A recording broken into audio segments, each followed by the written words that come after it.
Uso de la palabra la asambleísta Ana María Raffo.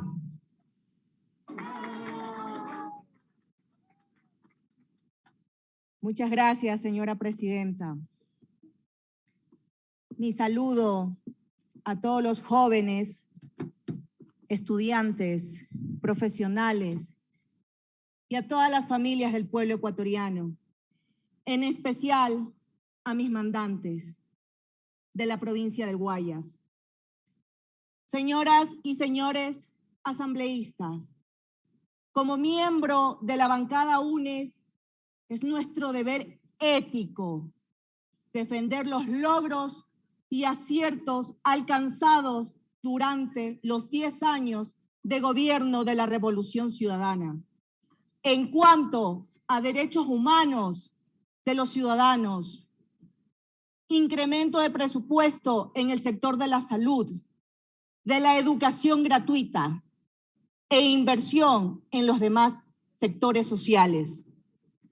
Con respecto al sector educación, el gobierno de la Revolución Ciudadana, específicamente en becas, adjudicó un total de 19.586, muy superior a las 237 registradas entre los años 97 y 2006.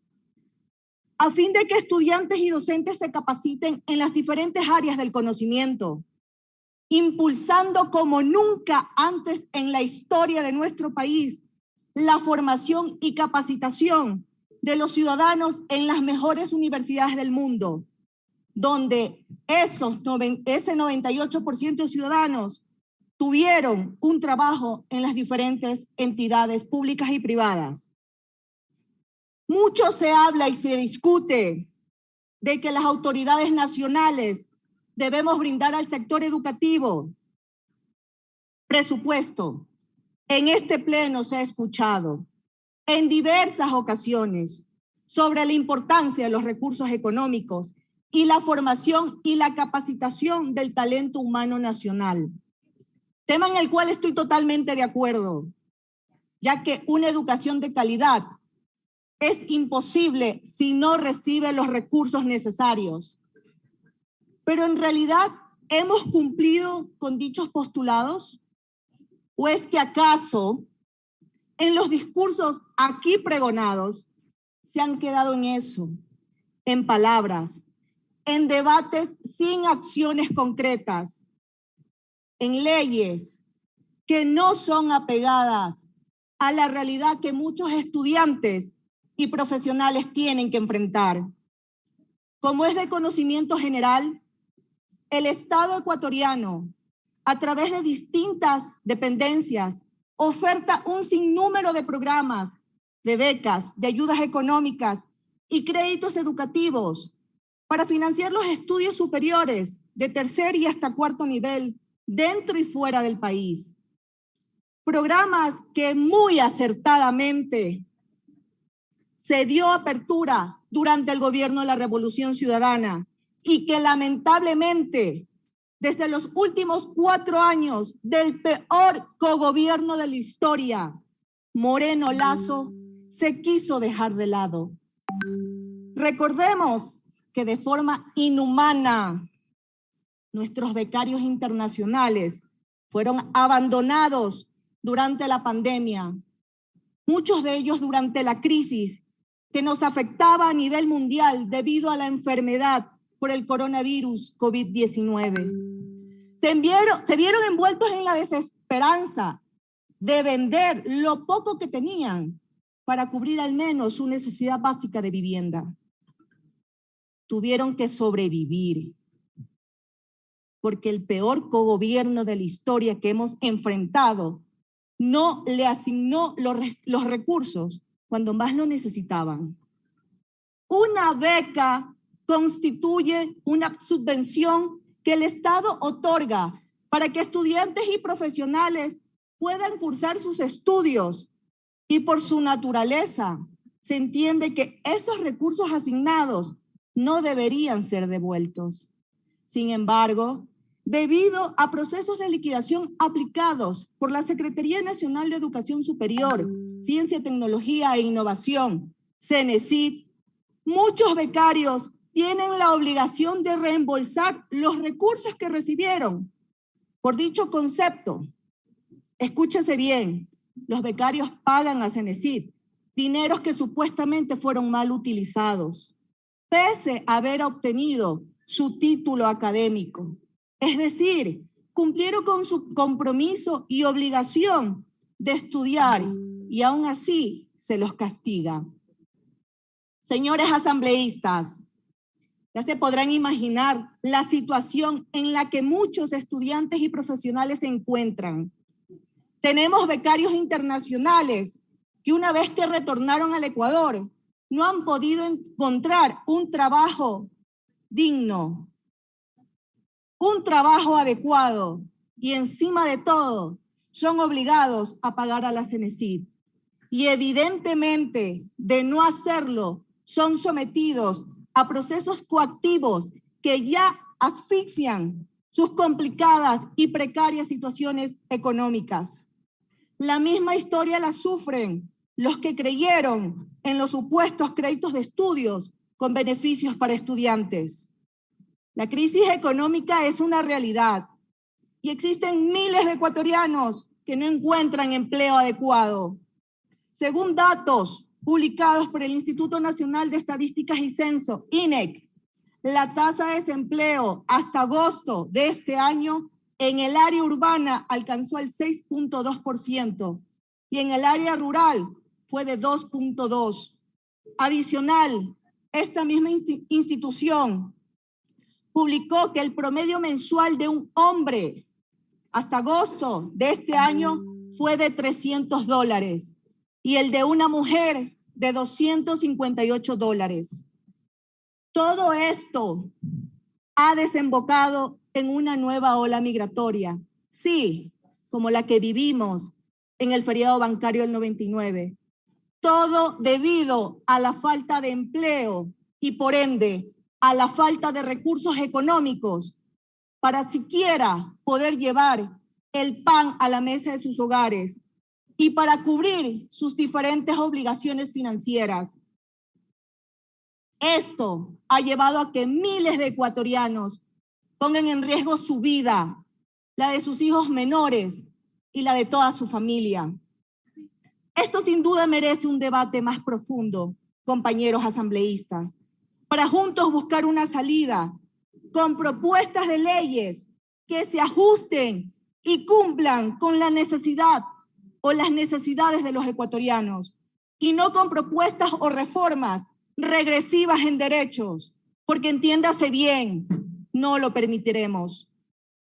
Por otro lado, según datos proporcionados por la CENESID, actualmente existen 8.348 personas que se encuentran en deuda con el Estado por concepto de becas y créditos de estudios, de los cuales 6.940 estudiantes se encuentran actualmente en un proceso coactivo por los mismos conceptos mencionados.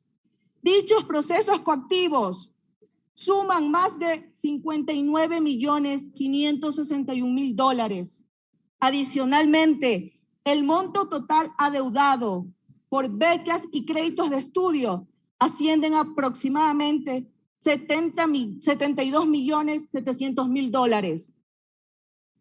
Estas cifras no solamente muestran la preocupante y desesperante situación que viven los estudiantes y sus familias. La falta de trabajo, sumada a la falta de ingresos dignos que cubran por lo menos la canasta básica, son la mezcla perfecta para que los becarios y beneficiarios de créditos de estudio caigan en deuda con el Estado y por consiguiente en procesos coactivos en donde se ordenan medidas cautelares que únicamente agravan la situación. Recordemos que los ciudadanos que adquieren créditos de estudio o aplican a programas de becas son con el objetivo de superación y de contribuir con el desarrollo social y económico de nuestra nación. Sin embargo, en nuestro país a los estudiantes se los persigue, como si fueran grandes deudores y evasores del Estado. Se congelan sus cuentas bancarias, se retienen fondos e inclusive se dispone la prohibición de ingresar al servicio público. En cambio, a los grandes grupos empresariales, los verdaderos deudores del Estado, ellos no han tenido que sufrir o enfrentar procesos coactivos y judiciales. Pero hablemos con cifras. Entre el año 2018 y 2019, las 15 empresas que más debían al Estado por concepto de deudas tributarias sumaban un monto total de 1.638.000.000 de dólares. Estas 15 empresas se concentraban en las industrias petrolera, telecomunicaciones, financiera y bananera, como Andes Petroleum, OTC LSA, Banco Pichincha y Rey Banpac. Frente a esta enorme deuda, el peor cogobierno de la historia, Moreno Lasso, expidió el 21 de agosto del 2018 la Ley Orgánica para el Fomento Productivo, Atracción de Inversiones, Generación de Empleo, Estabilidad y Equilibrio Fiscal, lindo nombre, misma que en su artículo primero dispone la remisión del 100% de intereses y multas y recargos derivados del saldo de las obligaciones tributarias. Por lo tanto, de esos 1.638 millones de dólares que adeudaba este grupo de 15 empresas, se condonó, es decir, no se cobró. Tiene un minuto, señora asambleísta. Muchas gracias, señora presidenta. Unos segundos más y termino. No se cobró 824 millones de dólares. Se comprende ahora los sentimientos de olvido, de indignación y de decepción que tienen nuestros estudiantes al ser perseguidos por el Estado. El único error de dichas personas fue creer en un sistema que les ha dado la espalda. Un sistema que, pese a haber atravesado una de las peores crisis sanitarias y económicas mundiales, no ha sido capaz de darle una mano a estas personas que lo único que han buscado es superarse. Pero claro, a los grandes grupos empresariales se les condonó el 50.30% de su deuda. El monto total adeudado por becarios y beneficiarios de créditos educativos apenas representa el 4.3% del monto perdonado a aquellas 15 empresas. Existe gran diferencia en el trato. Con estos datos queda claro y evidente la prioridad de los gobiernos neoliberales. Es evidente que la educación se la ve como un negocio lucrativo, señores, donde sin importar la crisis económica que se atraviese, las personas deben de pagar por un derecho que se supone que la Constitución y el Estado garantiza. Nunca entenderé cómo aquí, como aquellos, aquí muchos presentes, defienden o se hacen llamar representantes del pueblo y dicen defender los derechos de los que menos oportunidades tienen. Las reformas al Código Orgánico de la Economía Social de los Conocimientos únicamente busca dar una mano y respiros a los estudiantes y a las familias, un respiro a la persecución, a la falta de empleo, crisis agravada no solo por la pandemia, sino por la falta de voluntad política, de decisión política, del peor cogobierno de la historia que enfrentamos. Con estas reformas únicamente se establece un régimen especial de facilidades de pago y no un perdón de multas, intereses o capital adeudado. Tengan certeza, colegas asambleístas, que esta bancada y esta curul no apoyará a los mismos grupos económicos evasores. Eso no sucederá. A todos nuestros jóvenes y a sus familias, mi mensaje es de esperanza. Recuerden resistir y no desistir a la defensa de sus derechos. Cuentan conmigo y con toda la bancada UNES. Hemos llegado muy lejos para abandonar nuestros sueños y nuestras luchas. Juntos vamos a recuperar la patria que merecemos. Sí, esa patria libre, en democracia, de justicia social. Esa que ya vivimos durante los 10 años de gobierno de la Revolución Ciudadana. Muchas gracias, señora presidenta.